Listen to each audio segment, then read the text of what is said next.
clan lately. There are more and more commissions from the Adventurers Guild, and they're all related to the Abyss. Just waiting around won't do us any good. Let's go and see if there's anything we can do to help.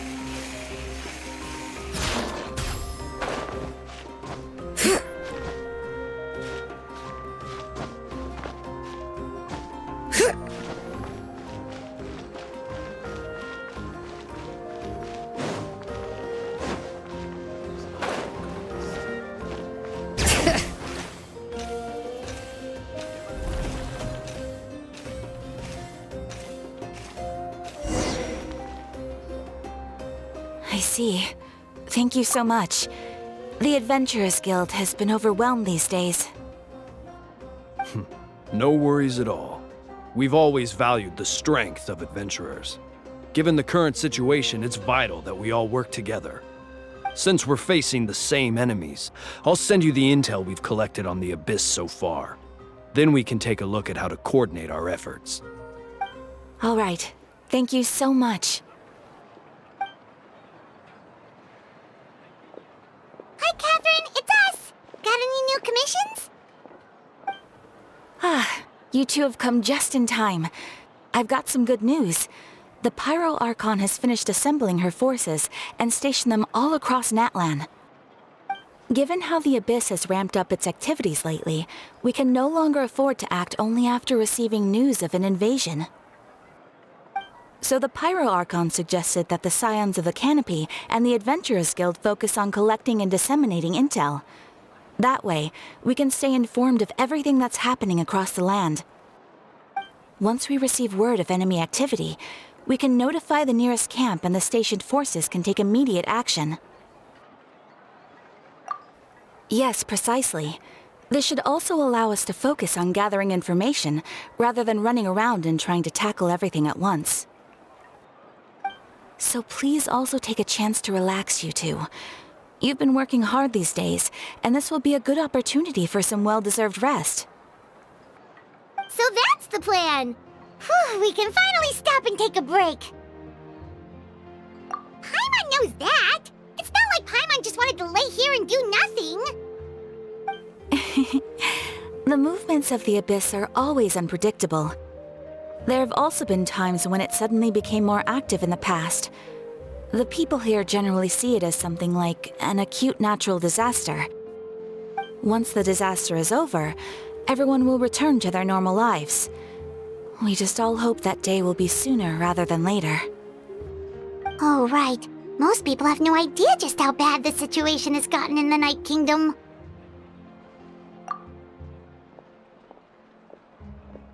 Oh, hey, Kachina! Are you feeling better now?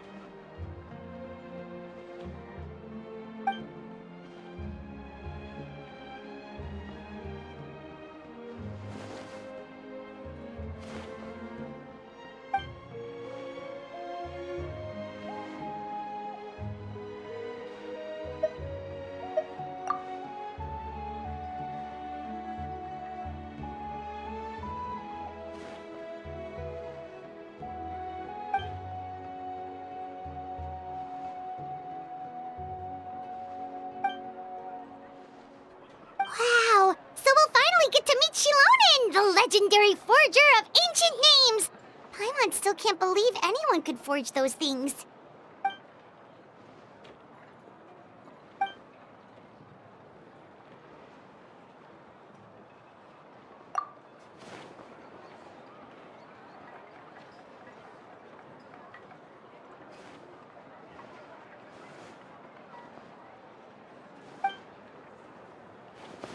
Hey, have some confidence in yourself, Kachina. After all, you're already a victor of the Night Warden Wars.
Ah, yes, so I've heard.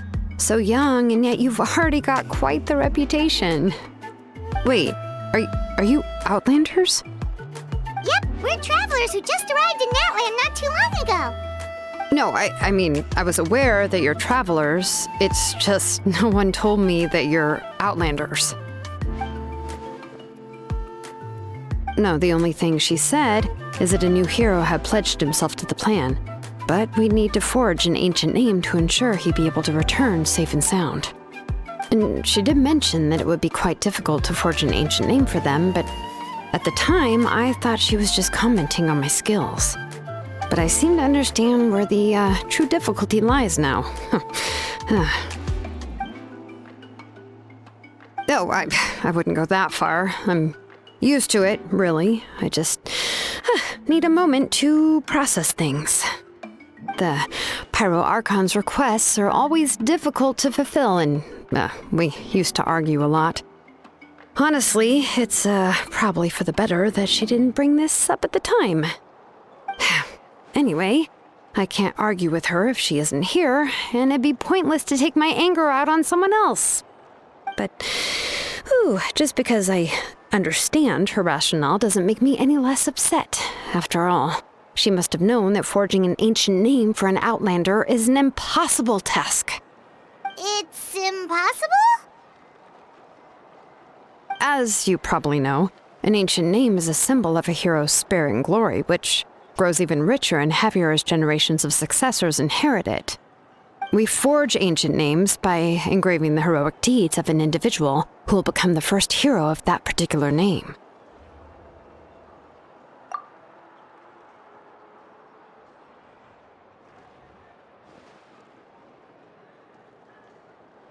But they were all performed outside of Natland, correct? Yeah, that's right. Then those deeds haven't been recorded by the Night Kingdom. To take it one step further, even if you had performed heroic deeds in Natland, as an Outlander, your actions still wouldn't have been recorded by our lands.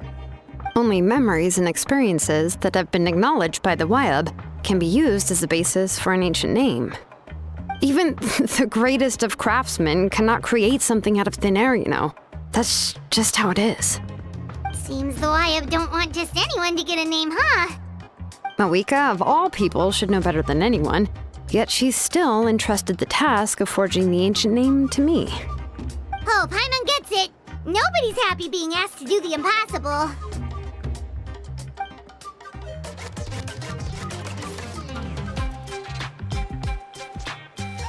Ugh, don't remind me. Let's just focus on how we can pull this off. How to achieve the impossible. You mean you're already willing to accept the task? Well, what else can I do? What's happened is already done, and it's not like I can outright defy the order of my Archon. If she gave me this order, then she believes the ancient name is an indispensable part of her plan, and that I'll be able to find a way to make it happen. In other words, the order is an affirmation of my abilities. Whoa, not only has she accepted the task, but now she's looking for silver linings?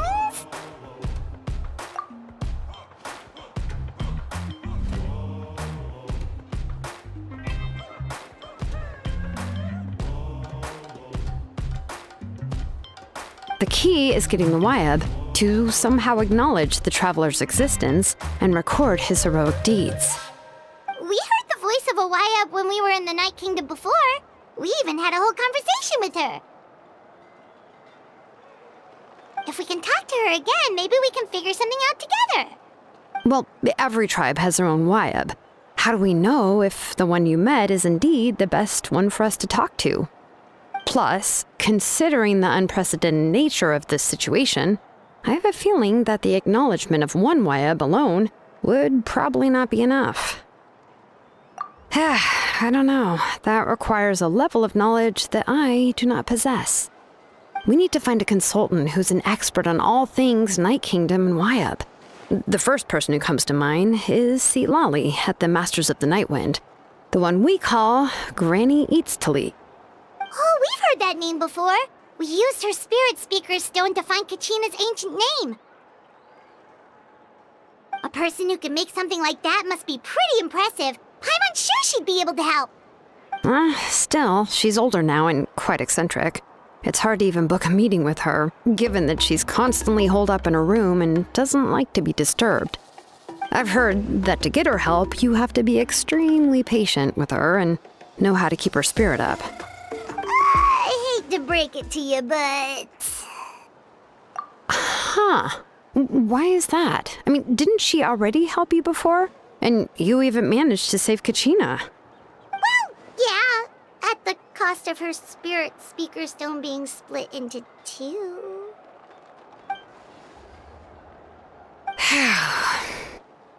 Great going, Moeka. We're already off to a rocky start here. In that case, I guess your only option is to try to emphasize that this is an important order from the Pyro Archon. Hopefully, Seatlali would still want to show respect to the Archon. I'll also write you a letter on your behalf. If you can find someone to deliver it and mention some good things about you, then that should help too.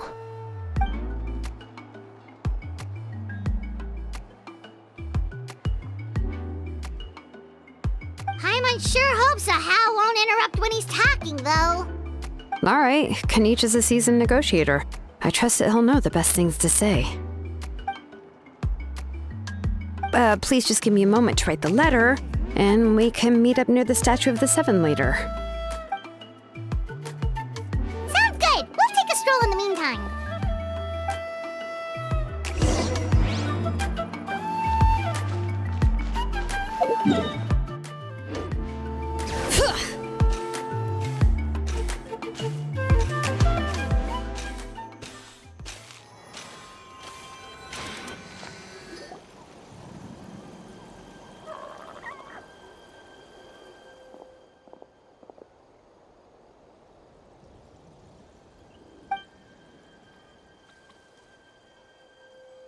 I'm sorry to put this on you, Kanich. It's just that you're probably the only person who knows how to deal with her.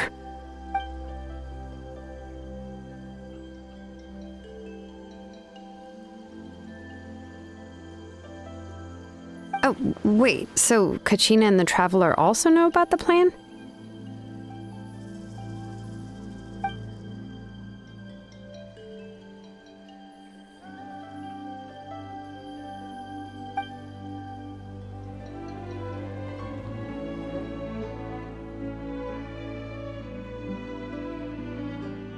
Right. She mentioned there are 6 heroes and that Shilonen is one of 4 that have already been acknowledged.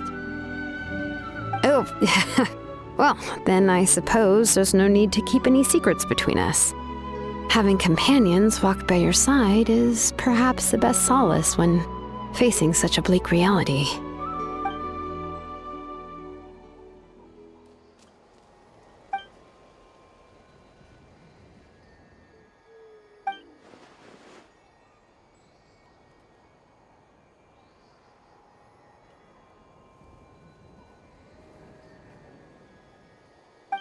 Seatlali knows him too?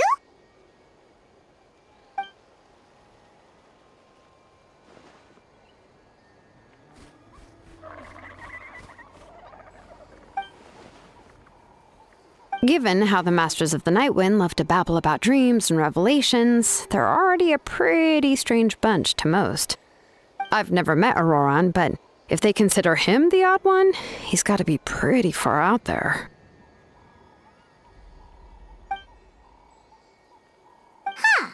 Makes sense. But Paimon wonders how Seatlali could be the first one to notice Auroran's disappearance if she spends the whole day in her room.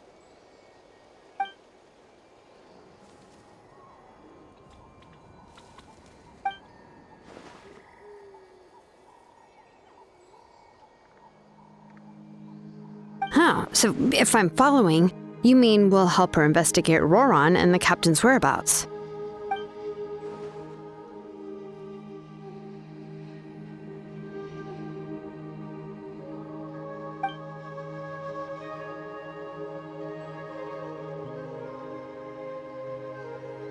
Yeah! Plus, we kinda owe her one anyway to make up for breaking the spirit speakers down. This is a pretty well thought out plan, as expected of Molly Poe Kanich. Then, yeah, I'll leave my letter to you. Let's hope Seat Lolly can meet at the stadium in 2 days.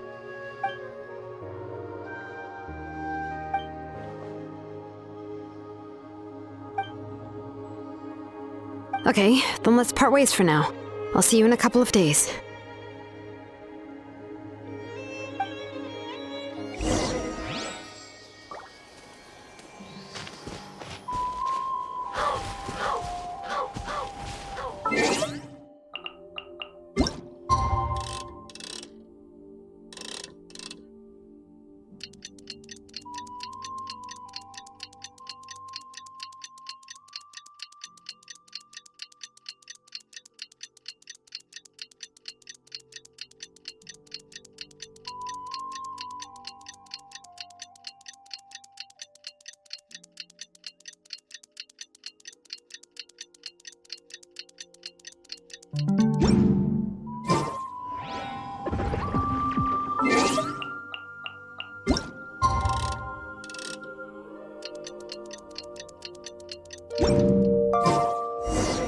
Oh, it's time to meet up with Shilonen. Let's ask her how things have been going.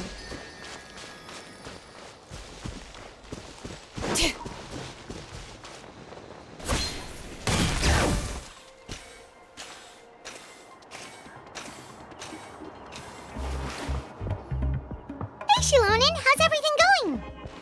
Oh, hi, Traveler and Paimon. I have bad news. Seat Lolly did not reply to our request, although I suppose I'm not too surprised. Huh? You mean she didn't even bother to give Kenichi a response? Guess she really does have quite the ego then. Yeah, well, she can be also quite eccentric, though she's one of the most gifted people around. Even the Masters of the Nightwind often struggle to work with her. My guess is that she probably has other reasons for not deigning us with a response. But let's go to the stadium and see if we can meet her there. If we do get a chance to talk to her in person, we can still try to work something out. That's true. Let's go!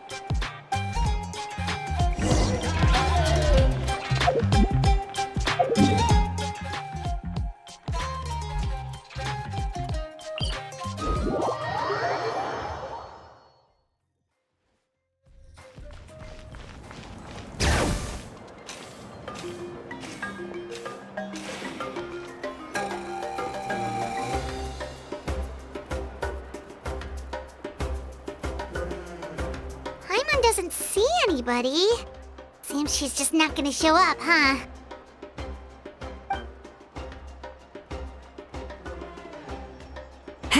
Well, we tried to be as considerate as we could, but she's under no obligation to help. That might be true, but this is still a request from the Pyro Archon, right? Shouldn't the subject always answer the call of their Archon? A subject? Well, if you ask me, I'd say we're all more like friends with the Archon. Yes, Mawika is our leader, but that doesn't mean there's any kind of tall barrier between us and her. The only thing is that she often has very high expectations of us. Huh.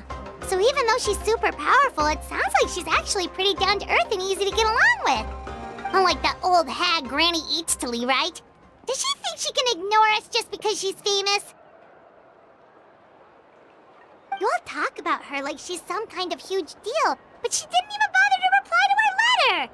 Seriously, if she didn't want to come, she could at least let us know. If that's what aging does to you, Paimon never wants to get old. Oh, really? So, that's how you see me? Huh? Who's there? Who's talking next to Paimon? Oh, don't mind me. I'm just a disgruntled old hag, right? Come on, relax. I'm sure my bark's worse than my bite. Huh? Seat Lolly. Wait, you're Seat Lolly? You're Granny Eatstily? Yes, Granny Eatsley. But emphasis on Eatsley, not Granny. You must know this trope from light novels, surely. They use it all the time. The young man who's actually the oldest person in the room. The girl next door who turns out to be a seasoned veteran. The wise sage who looks like a little kid. Oh, wipe that look off your face! You've seriously never seen an older lady that doesn't look her age? Okay, well, don't go thinking it's a trick either. See? I'm barely wearing any makeup. Did I forget to mention, she's called Granny, but she's actually pretty young. It was an honest mistake. I guess we've just gotten used to it. I'm sorry. So, how old are you actually? What? How dare you? Don't you know it's rude to ask a lady her age? Paimon really didn't mean to offend you, it's just that your case seems really unique. Oh, Paimon just wanted to apologize, but now she's putting more and more of her foot in her mouth.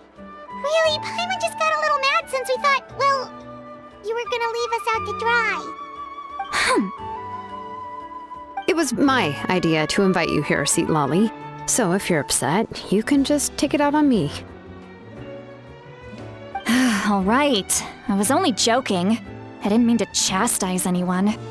There's really no need to take all this so seriously. If anything, I'm gonna feel awkward if we keep this going. I received Kenichi's letter and was planning to attend this meeting. Since I had already decided to come, I figured there was no need to draft a reply that simply said, "Understood." Besides, just showing up is the most important part, no? But, of course, it's also natural for people to get held up by one thing or another as they're trying to leave the house. It certainly was a bit awkward to see that everyone else had arrived before me. At first, I was thinking of quietly sneaking over, but since you were already here waiting for me, I started to think about how I should phrase my apology. Only to hear you all talking smack about me.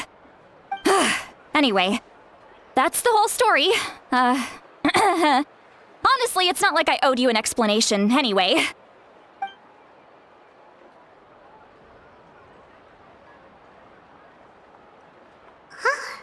What's with that expression? Was she feeling embarrassed just now?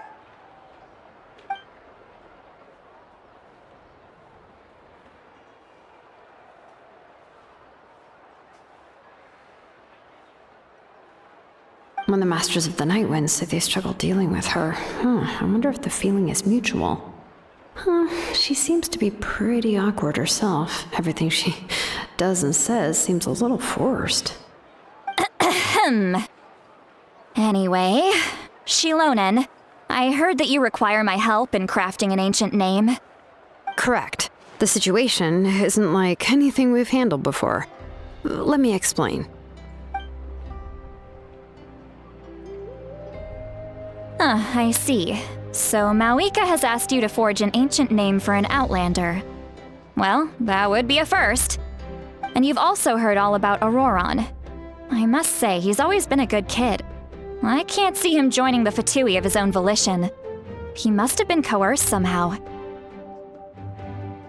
Yeah, that's what we came here to ask you. We'll help bring Auroron back if you help us solve the problems of forging the ancient name. What do you think? I suppose I'll just call you Traveler for now. Traveler, come here. Let me take a good look at you.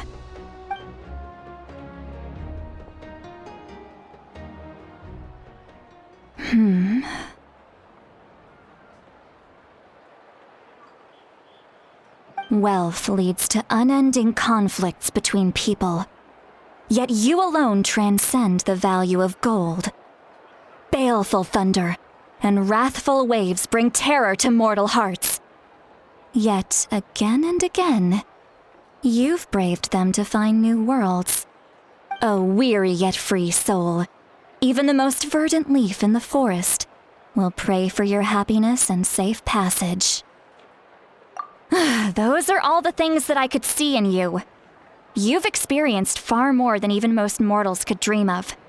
You possess the heart of a sincere hero, along with the conviction to lift a torch above your head and walk headlong into the night. Huh? Don't move. There's something here. Huh? What thing?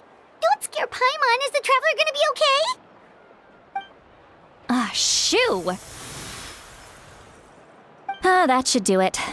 You've just returned from the Night Kingdom, so some fragments of souls were still stuck to your body. No need to worry. I've just cleared out the last of them. Isn't that kinda like having part of a ghost come back with you? It's nothing as serious as that. If left unattended, the most it could do is stir up some chaos in your mind, and generally worsen your mood. Well, in that case, better to get rid of them. It was nothing. Shilonen, let's follow your proposal. Once you've brought Auroron back, I'll take you to see the Lord of the Night. The Lord of the Night? But don't we need to talk to the Wyab of the tribes? Something this important is beyond their jurisdiction. Only the Lord of the Night can decide whether we can grant an ancient name to one who does not hail from our lands. The Lord of the Night is an ancient entity that rules over the entire Night Kingdom, constantly borrowing the power of the sacred flame to combat corrosion from the abyss. Oh, so you're basically saying it's even more powerful than the Wyab of the tribes. Well, that sort of makes sense, being the Lord of the entire Night Kingdom and all. Not exactly. It's not so much that one's more powerful than the other. But never mind. That's not important. It would take too much time to explain. Just listen carefully to what I'm about to tell you. The Lord of the Night is currently in a deep slumber, and we can only communicate with its consciousness while in a trance. In other words, in a dream. But I will need to prepare a few more things if we are to hold a ceremony to achieve the state of the trance. I'll make a list. Can any of you get everything for me? I can go. It'll probably be a long list, so better leave it to someone who knows all the local vendors.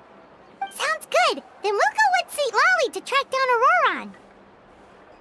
Phew, the Fatui are nothing to scoff at, so please, be careful during your investigation. If you need any help, just come find me. Yep, we'll be sure to play it safe.